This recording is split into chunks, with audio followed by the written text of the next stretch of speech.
leo un versículo y alternan conmigo y nos unimos en el versículo 31. Éxodo 4, del 18 al 31. Dice así la palabra del Señor.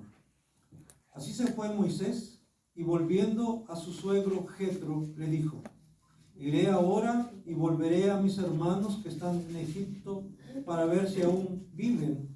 Y Jetro dijo a Moisés: ve en paz.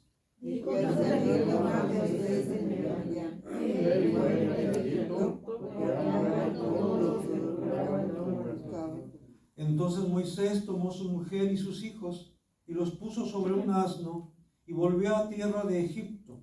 Tomó también Moisés la vara de Dios en su mano. Y dijo Jehová a Moisés: cuando vayas fuera de Egipto, mira que hagas delante de Faraón todas las maravillas que he puesto en tu mano, pero yo no les haré su corazón de modo que no dejará ir al pueblo. Y dirás a Faraón: Jehová ha dicho así: Israel es mi hijo, mi primogénito. Ya te he dicho que dejes ir a mi hijo, para que me sirva, mas no has querido dejarlo ir. He aquí que yo voy a matar a tu hijo, tu primogénito. Y aconteció en el camino que en una posada Jehová le salió al encuentro y quiso matarlo. Entonces Jethro tomó su pedernal afilado y cortó el prepucio de su hijo y lo echó a sus pies, diciendo: a la verdad tú eres un esposo de sangre. Así le dejó luego ir. Y ella dijo: esposo de sangre a causa de la circuncisión. Y Jehová dijo a Aarón: lleva a su hijo Moisés al desierto. Y él fue y lo encontró en el monte de Dios y le besó. Entonces contó Moisés a Aarón todas las palabras de Jehová que le enviaba y todas las señales que le había dado. Y fueron Moisés y Aarón y reunieron a todos los ancianos de los hijos de Israel. Y habló a Aarón acerca de todas las cosas que Jehová había dicho a Moisés, e hizo las señales delante de los ojos del pueblo. Y el pueblo creyó, oyendo que Jehová había visitado a los hijos de Israel, y que había visto su aflicción, se indignaron y adoraron. Amén. Vamos a orar. Padre, también nos acercamos a ti sabiendo que tú eres un Dios santo y que nosotros somos pecadores, pero también, Señor, convencidos de que tú eres un Dios perdonador y que nos recibes, porque tú dices en tu palabra que un corazón contrito y humillado tú no desprecias, tú no desechas. Mira nuestro corazón, Señor, y como decía tu siervo, si hay algo malo en él, si hay algo que no te agrade, te pedimos, Señor, que lo quites, que nos limpies de toda maldad, para que así, Señor, podamos estar delante de ti. Queremos también pedir que no solamente limpies nuestro corazón, nuestra mente, nuestros labios, Señor, para que podamos hablar palabras de edificación, palabras de bendición, Señor, porque es lo que tú quieres que hagamos. En esta hora, Señor, te ruego para que mis labios puedan pronunciar las palabras que tú quieres que tu pueblo escuche, que tu iglesia conozca, Señor, más acerca de ti. Porque de esa manera, Señor, al conocerte, sabremos cuál es tu voluntad, sabemos qué quieres de cada uno de nosotros. Gracias por tu Espíritu Santo que has enviado a nuestros corazones. Gracias por tu palabra que es viva y eficaz. Gracias, Señor, por todas tus misericordias, por todas tus bondades que has derramado hasta ahora. En el nombre de Jesús te bendecimos. Amén. Amén. Pueden ocupar su lugar, hermanos.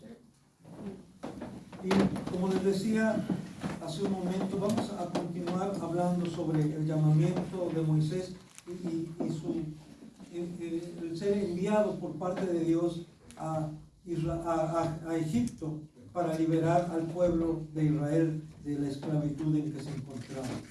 Y hoy el tema es: Dios demanda de sus siervos obediencia.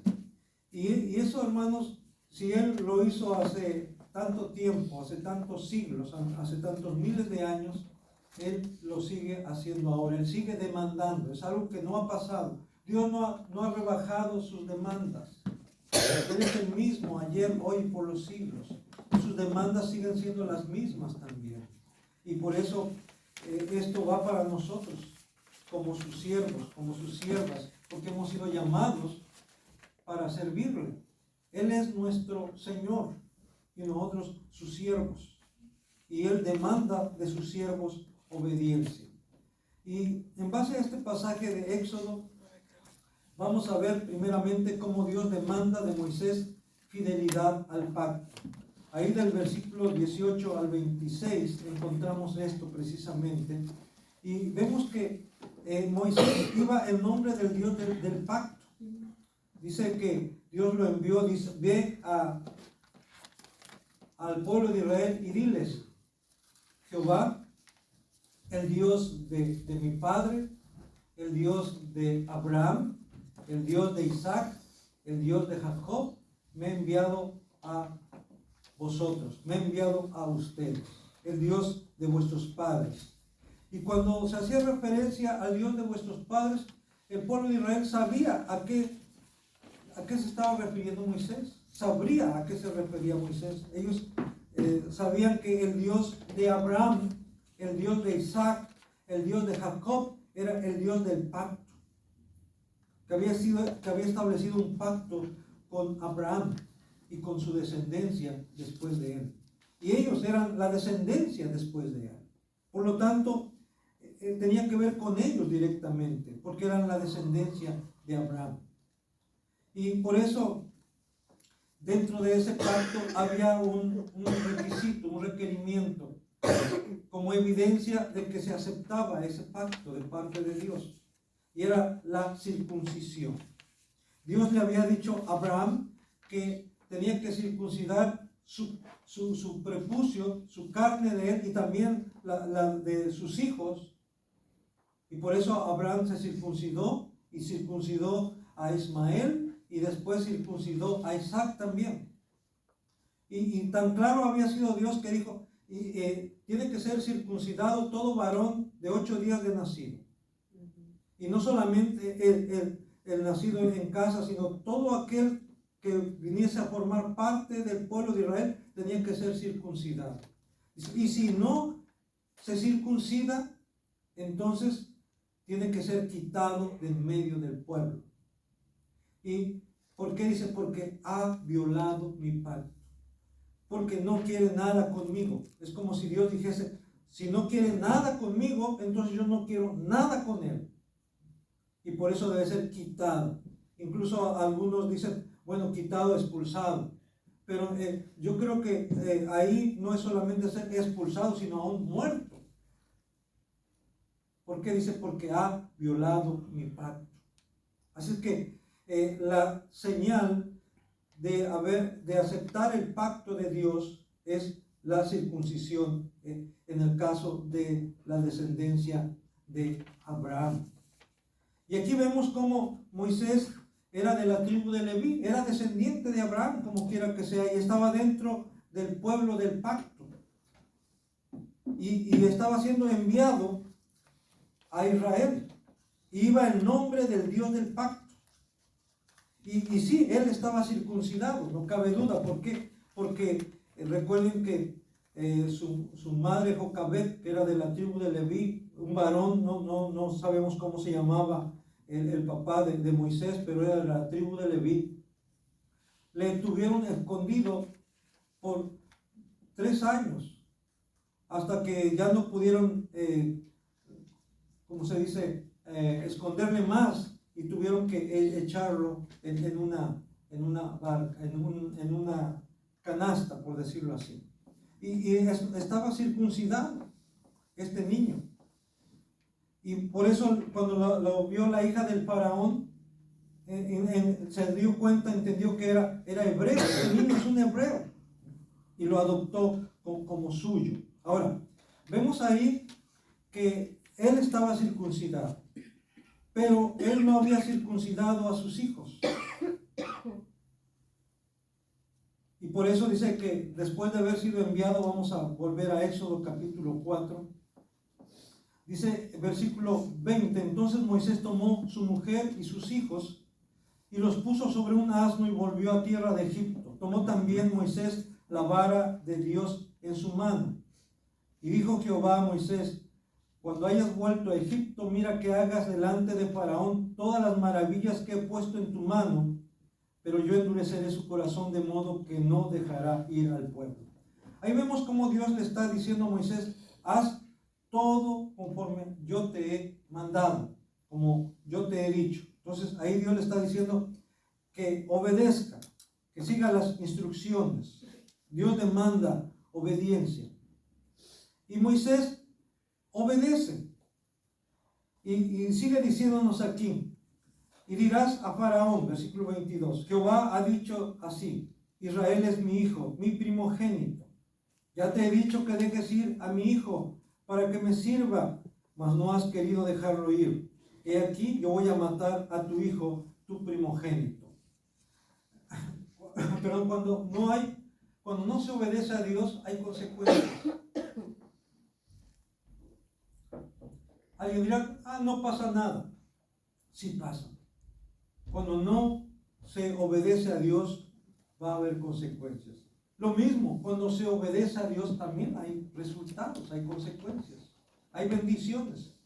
Pero cuando no se obedece a Dios, Dios trae juicio, Dios trae castigo. Y hablando de sus hijos y de sus hijas, pues Dios va a disciplinar. Y a veces la disciplina duele, como dice el autor a los Hebreos.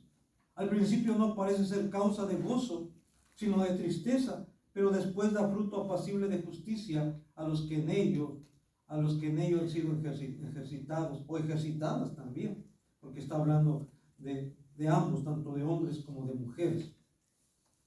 Ahora, aquí dice: ya te he dicho que dejes ir a mi hijo para que me sirva, mas no has querido dejarlo ir. He aquí, yo voy a matar a tu hijo, tu primogénito. Esto es un mensaje para Faraón.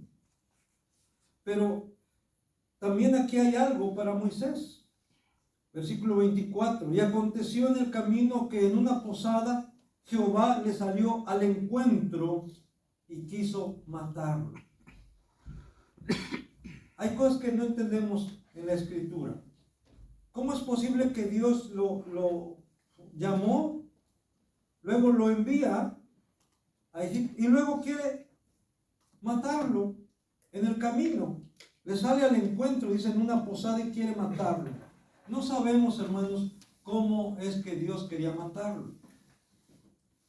No sabemos con exactitud. Algunos consideran que Dios lo hirió con una enfermedad de muerte. No sabemos. Otros dicen que probablemente hasta Dios envió a un ángel para matarlo. No sabemos.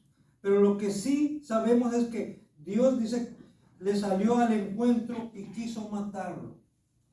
Ahora, Séfora se da cuenta, Séfora percibe. Séfora es una mujer, vamos a decirlo así, sensible a las cosas espirituales.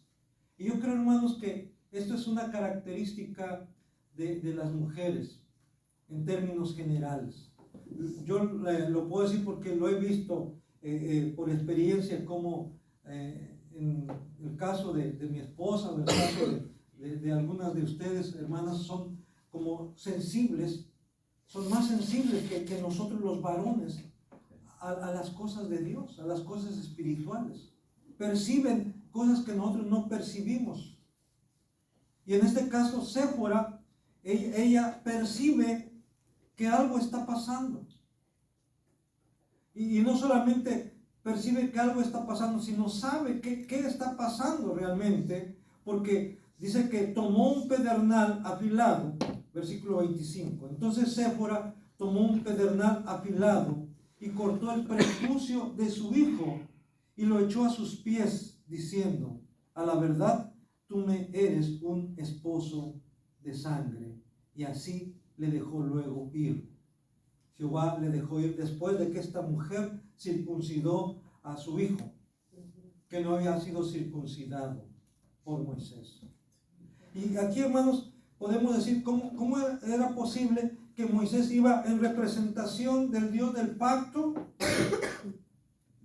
y que la señal del pacto era la circuncisión, era la señal de haber aceptado ese pacto, y él no había circuncidado a sus hijos. Y aquí no sabemos qué edad tenía el hijo, pero no era un niño, no era un adolescente, yo creo que ya era un joven. ¿Por qué? Porque ya Moisés tenía 40 años en el desierto. Y no es que digamos que llegando luego se casó el primer año que llegó al desierto. No sabemos cuánto tiempo pasó, pero se casó y tuvo familia. Entonces, por eso digo, yo no creo que era un niño, ni que era un adolescente, yo creo que ya era un joven. Estamos especulando, estamos tratando de entender lo que está pasando. Pero era un joven incircunciso. Y Dios había dicho, vas a circuncidar todo varón de tus hijos. Y si no se circuncida, si no está circuncidado, debe ser quitado del pueblo, porque ha violado mi pacto.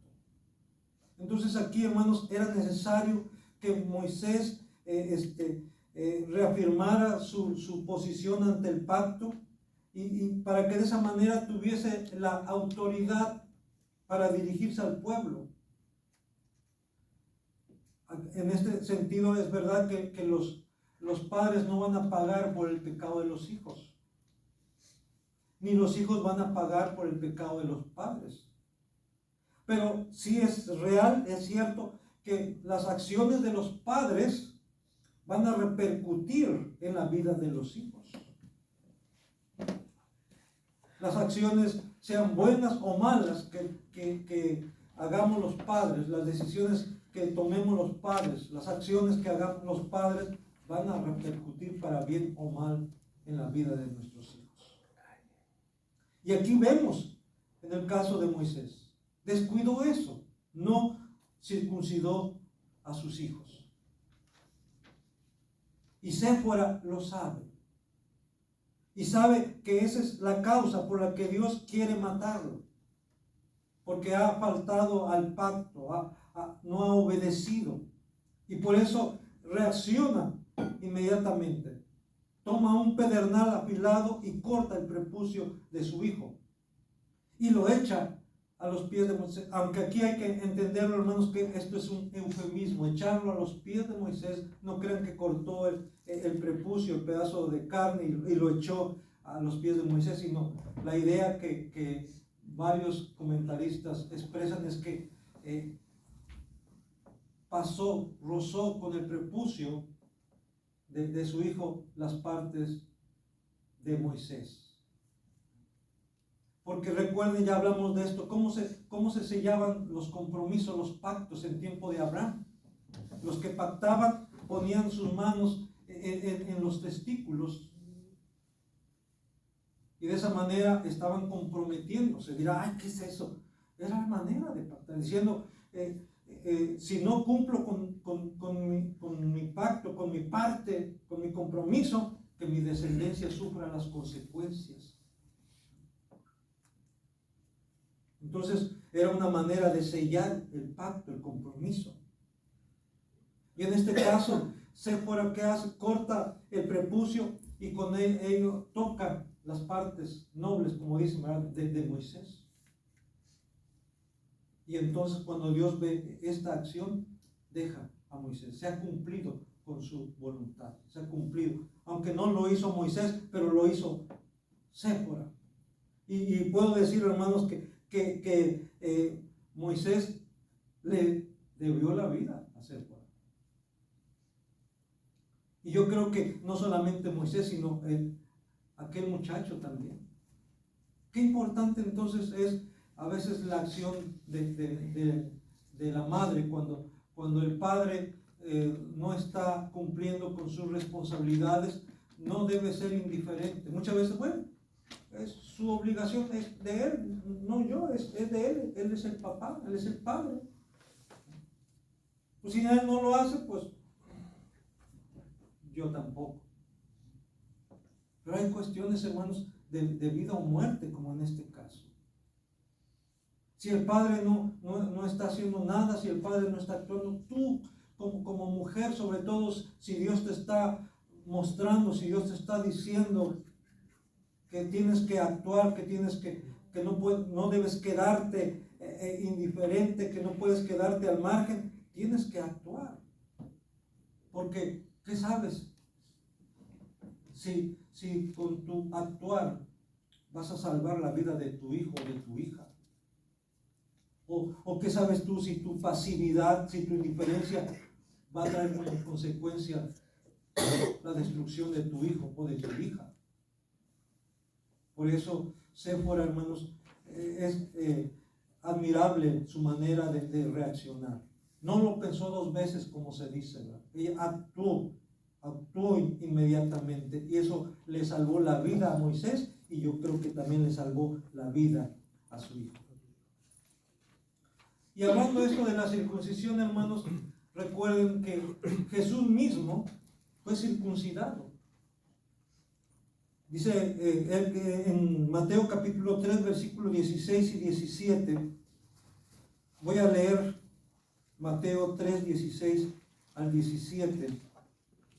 Recuerden que cuando Juan el Bautista vino bautizando y predicando, anunciando el evangelio del reino también, y diciendo: arrepentíos, porque el reino de los cielos se ha acercado. También cuando Jesús inició su ministerio fue en los mismos términos: arrepentíos, porque el reino de los cielos se ha acercado. Dice que Jesús vino a él, allá al río Jordán, donde Juan estaba bautizando. Y cuando Jesús le pidió que le bautizara, Juan el Bautista se resistió, dijo: no, yo debo ser bautizado por ti, y tú vienes a mí para ser bautizado. No quería bautizarlo, porque él había dicho: el que viene antes de mí es mayor que yo. El que viene detrás de mí, dice, yo ni siquiera soy digno de desatar siquiera la correa de su calzado. Reconocía la autoridad de Jesús. Y conste que Juan el Bautista era mayor que Jesús por 6 meses. Eran primos. Y Juan el Bautista era mayor que Jesús 6 meses.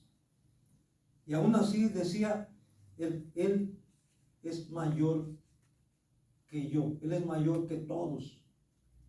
Y yo no soy digno ni de desatarle siquiera la correa de su calzado. Y por eso se resiste a bautizarlo. Pero vemos que le dice Jesús ahí en Mateo 3, 16 y 17.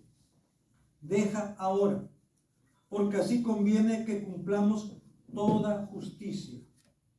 Y Jesús, después que fue bautizado, subió luego del agua, y aquí los cielos le fueron abiertos, y vio al Espíritu de Dios que descendía como paloma y venía sobre él.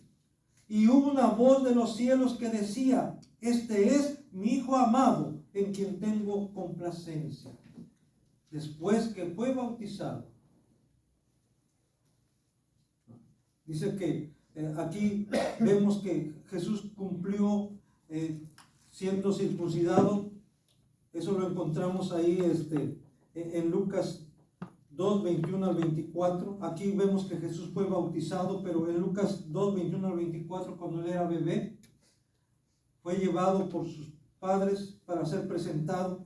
Pero aquí quiero detenerme un poquito, como un paréntesis. ¿Quién circuncidaba a los bebés?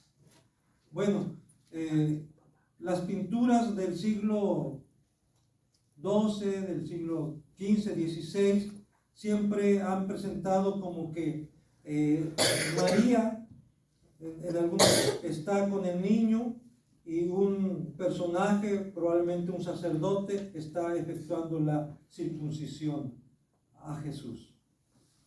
Y ya después dice que fueron agregando también a José. Pero realmente quien efectuaba la circuncisión era el mismo padre. El mismo padre tenía que efectuar la circuncisión de su hijo.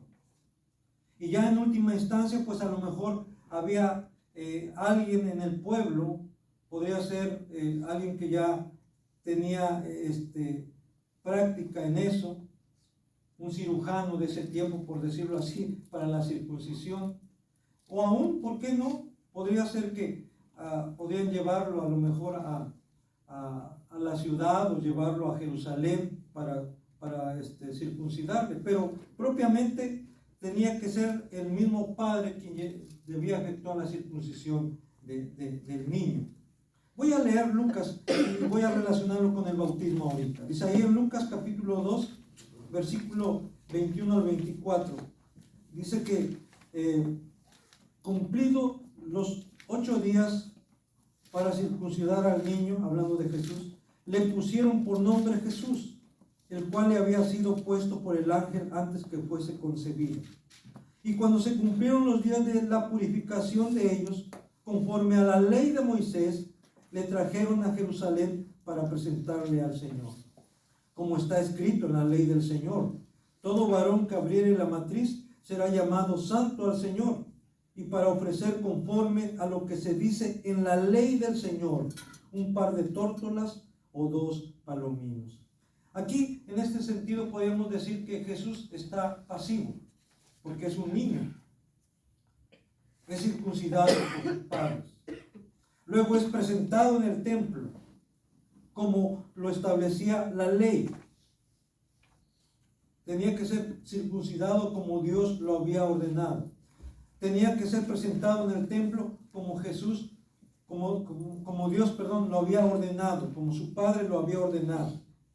Tenía que cumplir con la ley de Dios. Tenían que obedecer. Y Jesús mismo obedece. Y por eso yo mencionaba aquí en el caso del bautismo. Dice que viene para ser bautizado y cumplir así toda justicia. Aquí, hermanos, no quiero ampliar un poquito, no quiero ampliar mucho en cuanto al bautismo, qué significa el bautismo. Pero en este contexto, tanto la circuncisión era una manera en que Jesús es identificado con el ser humano también, porque es circuncidado en su carne. Eso demuestra también, es parte de su evidencia de su humanidad. Luego también el ser bautizado es una manera también de identificarse con el pueblo, con la humanidad. Porque si el bautismo solamente fuera para perdón de pecados, Jesús no tenía ningún pecado. Entonces, ¿para qué bautizarse si no tenía pecado? Si el bautismo es para lavar los pecados, entonces Jesús no tenía ningún pecado que lavar. Pero el bautismo en este sentido era también, así como la circuncisión era la señal de aceptar el pacto de Dios con el pueblo, el bautismo de alguna manera también es una manera de aceptar el pacto que Dios está estableciendo con nosotros, pero ahora en Cristo. Y Cristo mismo se somete al bautismo. Dice, cumplamos toda justicia. No porque lo necesitara, sino era una manera de identificarse con su pueblo. Primeramente con Israel, pero también después con los demás creyentes, en este caso con nosotros. Y vemos cuál es la reacción del Padre. Dice ahí que se escuchó una voz desde los cielos que decía, este es mi Hijo amado en quien tengo complacencia. Cuando se obedece a Dios, cuando se hace la voluntad del Padre, cuando se hace la voluntad de Dios, produce agrado en el Padre. Y el Padre da testimonio de ello. En el caso de su Hijo, cuando Él cumple toda justicia, dice que se oye la voz desde el cielo. Se abre el cielo y se escucha la voz del Padre diciendo, este es mi Hijo amado, en el cual tengo complacencia. Y hermanos y hermanas, cuando tú y yo hacemos la voluntad de Dios, la voluntad del Padre, cuando obedecemos a Dios, estamos agradándole, estamos honrándole. Y Él, hermanos, se siente satisfecho, se siente complacido. Y tal vez no vas a escuchar la voz como la escuchó Jesús, como la escuchó Juan el Bautista, como la escucharon los apóstoles después cuando Jesús se transfiguró allá en el monte. Sin embargo, en fe, tú puedes estar convencida y convencido que Dios dice de ti: tú eres mi hijo amado, en el cual tengo complacencia. Tú eres mi hija amada, en la cual tengo complacencia, que me complaces, que alegras mi corazón. Entonces, la mejor manera de alegrar el corazón de Dios, hermano y hermana, es obedeciéndole, haciendo su voluntad, haciendo lo que a Él le agrada. Por el contrario, si tú haces algo que ofende a Dios, su corazón se contrista. Y no crean que estoy manipulando, no. Es la verdad. Dice que cuando nosotros no hacemos la voluntad de Dios, la voluntad del Padre, el Espíritu Santo que mora en nosotros se contrista. Y contristar da la idea de se entristece, se duele. ¿Por qué? Porque el Espíritu Santo tiene personalidad, no es una fuerza nada más, no es un poder nada más. Porque el Espíritu Santo, Él envía, el Espíritu Santo, Él es sensible. Es más, Él es más sensible que tú y que yo, porque Dios lo envió precisamente para que tengamos esa sensibilidad espiritual que necesitamos, porque solamente es por medio del Espíritu Santo que entendemos las cosas espirituales. Porque dice la Escritura que hay que acomodar lo espiritual a lo espiritual, que el hombre natural no percibe las cosas del Espíritu, incluso le son locura. Y por eso necesitamos del Espíritu de Dios, del Espíritu Santo, para entender las cosas de Dios, para entender las cosas espirituales. Para eso lo ha enviado a nuestro corazón, a nuestra vida. Y por eso podemos decir entonces que cuando tú y yo estamos desobedeciendo a Dios, contristamos el corazón de Dios, contristamos su Espíritu Santo. Pero cuando le obedecemos, cuando hacemos su voluntad, le agradamos. Como dice ahí, le complacemos. Este es mi Hijo amado, en quien tengo complacencia, dijo de Jesús. Pero también puede decirlo de ti, cuando hace su voluntad. Dios demanda de sus siervos y de sus siervas, por supuesto, obediencia, fidelidad al pacto. Cuando tú recibiste a Cristo como tu Señor y Salvador, cuando tú fuiste bautizado, fuiste bautizada, tú aceptaste el compromiso, el pacto. Tú sellaste un pacto con Dios. Dios tomó la iniciativa, pero tú dijiste sí. Y desde ese momento en que fuiste bautizado o bautizada, tú entraste en un pacto con Dios. Nadie te obligó. Yo lo he dicho esto, nadie te puso una pistola en la cabeza y decir, o un cuchillo, acepta a Jesús y bautízate. ¿No? Lo hiciste convencido, convencida que eso era lo mejor. Entonces, voluntariamente tú aceptaste los términos de ese compromiso. Y por lo tanto, desde ese momento, tú te convertiste en un siervo o una sierva de Jesucristo. Y por eso debemos de tener presente que Él demanda de sus siervos y de sus siervas obediencia. De tal manera que dice que si tú amas más a tu padre o a tu madre que a mí, dice, no eres entonces digno de ser mi discípulo. Si tú amas más a tu esposo o a tu esposa que a mí, no eres digno, no eres digna de ser mi discípulo. Si tú amas más a tus hijos que a mí, no eres digno, no eres digna de ser mi discípulo. O sea, Dios quiere que lo amemos a Él más que a los demás. Y esto es algo que suena muy duro, que suena muy, muy fuerte. Pero así, hermanos, Dios quiere ser amado. Él pone los términos en que quiere ser amado, los términos en que quiere ser servido, los términos en que Él quiere ser adorado. Nosotros queremos negociar, nosotros queremos justificarnos, como Moisés. Ay, Señor, soy lento para hablar. Mejor envía a otro. Y nosotros somos los que queremos hacer los arreglos en base a nuestra conveniencia, en base a nuestros términos, a nuestros horarios.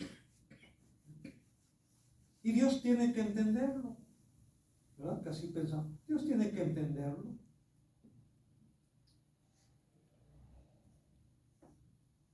Pero hermanos, ¿tú crees que Dios va? Entre nosotros podemos convencernos y podemos hacer, como dicen, labor de convencimiento. Pero con Dios, hermanos, no, eso no vale. Nosotros podemos justificarnos unos a otros y aún decir, ay, sí es cierto, hermano, sí, pobrecito, pobrecita, no, Pero Dios, ¿cómo crees que lo ve? Por eso es importante no tanto pensar qué piensan los demás, porque a veces estamos más angustiados qué pensarán los demás, cuando en realidad debemos enfocarnos y decir cómo Dios está viendo las cosas. Dios aceptará o no aceptará mi posición, mi actuar. Entonces, tenemos que enfocarnos en Dios, no tanto en los demás. Porque a los demás, quiero decirles una cosa, hermanos, nunca vamos a agradar a la gente. Pero a Dios sí, hermanos. A Dios sí podemos agradarle, como vemos aquí. Cuando hacemos su voluntad, cuando hacemos lo que Él quiere, sí le agradamos. Y Él, hermanos, va a manifestarlo de alguna manera. A veces nosotros somos malagradecidos. Incluso si algo nos gusta, a veces no lo decimos, no lo guardamos.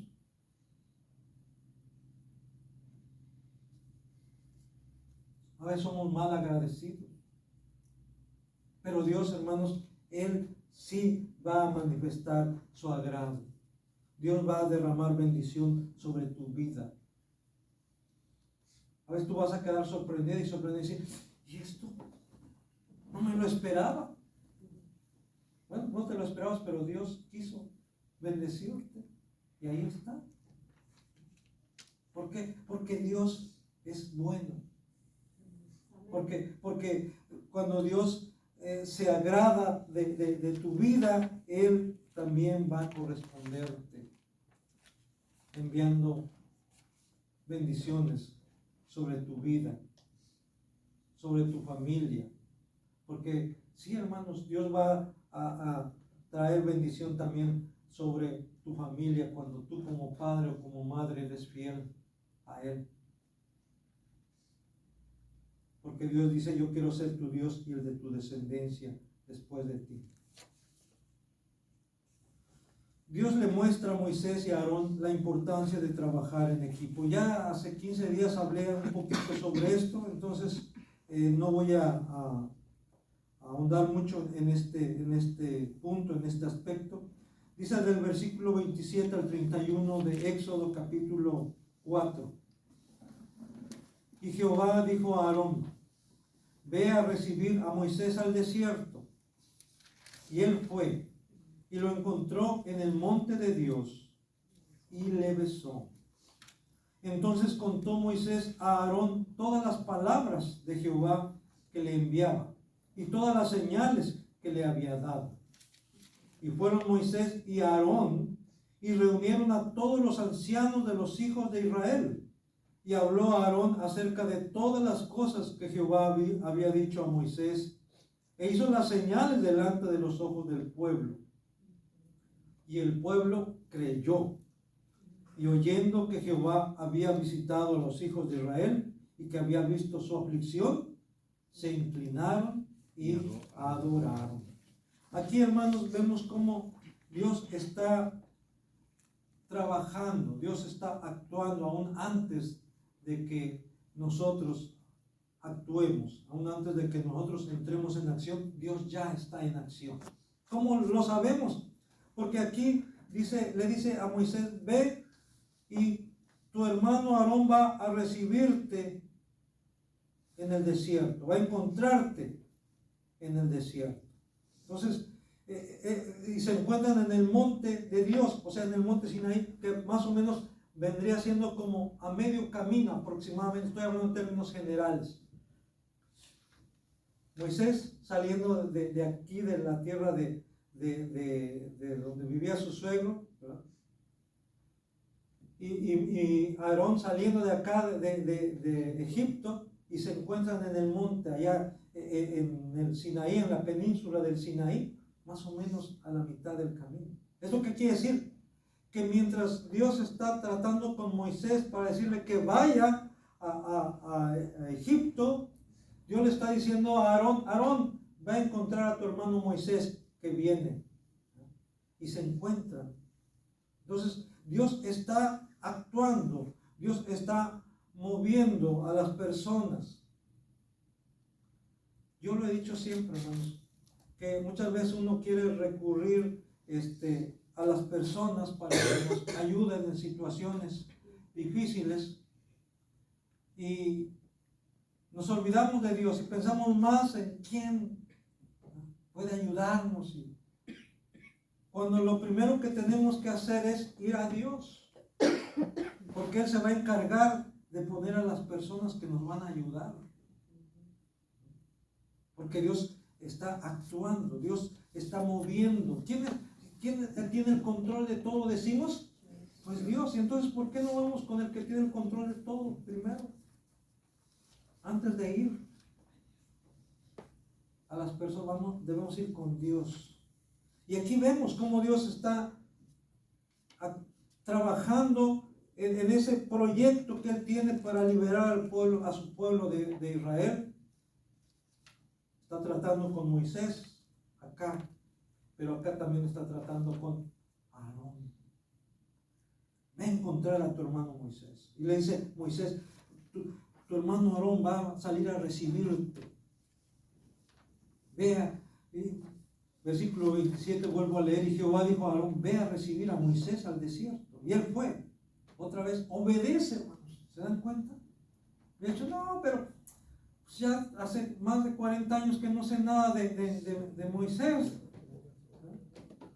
¿Quién sabe cómo sea ahora, cómo haya cambiado? Se fue de malas de aquí, pasó a matar a un egipcio,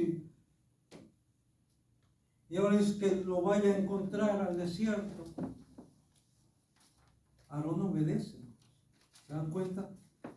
El obedecer a Dios va a traer resultados buenos, positivos. Y dice: y él fue y lo encontró en el monte de Dios y le besó. Era una manera de, como ahora, hermanos, darnos un abrazo, ¿verdad? Decía el otro día, quisiera darle un beso, pero no, un abrazo por lo menos, ¿verdad? Era manera de saludarse en ese tiempo, y más como hermanos. un abrazo fraterno, un beso fraterno. Y esto, por eso en el Nuevo Testamento Pablo dice, salúdense con ósculo santo, o sea, un beso santo. Y aquí vemos cómo Aarón y Moisés se encuentran y se abrazan y se besan. Entonces contó Moisés a Aarón todas las palabras de Jehová que le enviaba y todas las señales que le había dado. Primero lo hace ante Aarón. Aarón queda convencido y luego Aarón, ya convencido plenamente, va juntamente con Moisés para hablar con los ancianos de Israel, dice ahí. Y lo mismo que hizo Moisés delante de su hermano Aarón, lo hace delante de los ancianos de Israel, delante de los ancianos del pueblo. Y dice, versículo 31, y el pueblo creyó. Y los ancianos creyeron.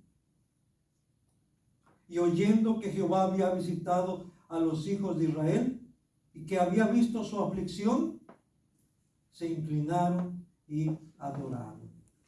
Hermanos, cuando se hace la voluntad de Dios, como sus hijos y sus hijas, los demás lo van a notar. ¿Y qué van a hacer? Jesús le dijo a sus discípulos, dice que debíamos de hacer buenas obras. ¿Para qué? Para que los hombres y por supuesto las mujeres que vean estas buenas obras, ¿qué dice? Glorifiquen a vuestro Padre que está en los cielos. Cuando tú haces buenas obras, cuando tú actúas bien, cuando tú hablas bien, cuando tú hablas correctamente, cuando tú actúas correctamente, los demás lo van a notar.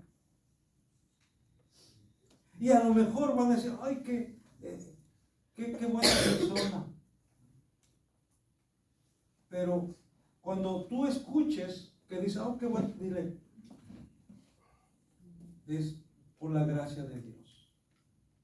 Dale gracias a Dios, dale la gloria a Dios, para que vean vuestras buenas obras y glorifiquen a vuestro Padre que está en los cielos.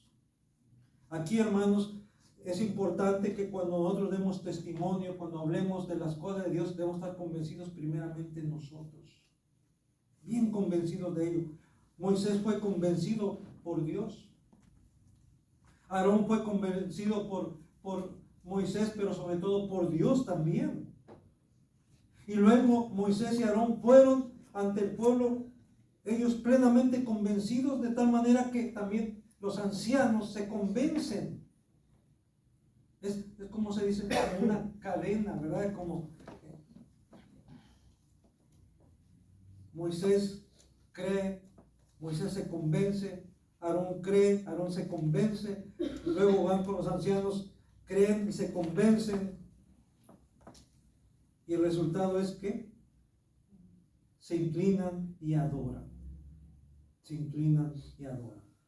Aún todavía no han sido liberados, pero creen a la palabra de Moisés, creen a la palabra de Aarón.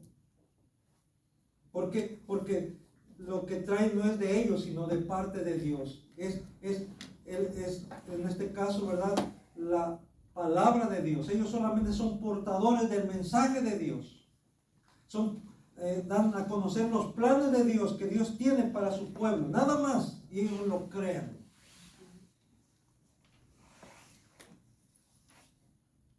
Es importante que cuando tú compartes el evangelio, la palabra, entiendas que tú solamente eres portador y portadora de ese mensaje. Pero tú debes estar convencido primero tú. Y ya va a depender de quien te escuche si va a aceptarlo o no. Y ahora hay que entender que, ya lo hemos dicho, que Dios actúa por medio de ti también en quien va a recibir el mensaje. Porque no eres tú quien lo va a convencer, no es tu palabra, es Dios quien va a hacer la obra también en quien va a escuchar el mensaje. Yo estoy convencido que es Dios quien está actuando en tu vida, en tu corazón, al estar escuchando este mensaje, esta predicación. No soy yo el que va a convencerte, es Dios quien va a hacer la obra en ti. Es importante entonces que estemos de acuerdo. Moisés y Aarón estuvieron de acuerdo y luego fueron y se pusieron de acuerdo con los ancianos de Israel y ya formando un equipo convencido, creyendo a la palabra de Dios, van a presentarse delante de Faraón. ¿Para qué? Para darle a conocer también los planes de Dios, la voluntad de Dios. Y Dios va a respaldarlos por medio de señales, por medio de prodigios. Pero también es importante, hermanos, como vemos aquí, de adorar, la adoración a Dios. Tenemos que adorar a Dios. A veces queremos nosotros que los demás crean en Dios, que los demás reconozcan a Jesús como Señor y Salvador, y como que nosotros todavía no estamos muy convencidos de ello. Y sobre todo, si nosotros mismos no estamos sirviendo, no estamos adorando a Dios, entonces, ¿cómo vamos a hacer que los demás adoren a Dios si nosotros no lo estamos haciendo? ¿Cómo vamos a hacer que los demás crean en Dios si nosotros no estamos creyendo? Es importante entonces que primero nosotros estemos convencidos plenamente en quién hemos creído, como decía el apóstol Pablo. Porque yo sé en quién he creído, porque yo sé a quién he creído y que es poderoso para guardar mi galardón. Así que, hermano, hermana, debe estar convencido en quién has creído, que es poderoso. No solo es poderoso, es poderosísimo. Amén. Amén. Amén. Que Dios nos ayude a tener esa confianza ante cualquier situación, ante cualquier circunstancia, que permanezcamos fieles, creyendo, permanecer creyendo, que así sea. Amén.